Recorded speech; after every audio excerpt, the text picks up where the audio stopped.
Manažment rodičky s jazvou na maternici je neustála téma. Tvrdenie staré viac ako 100 rokov, že jeden cisársky rez, navždy cisársky rez, žiaľ platí aj dnes. Ako rodiť po cisárskom reze je na spolupráci rodičky a pôrodníka. Obe možnosti majú v tejto situácii svoje pre a proti.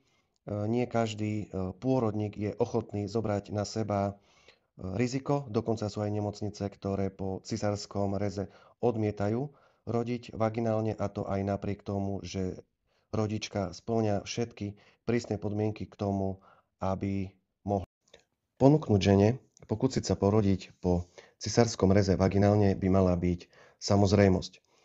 Veď 70-80%, ktoré sa pokúsia o prirodzený pôrod, po výbak porodí úspešne prirodzene.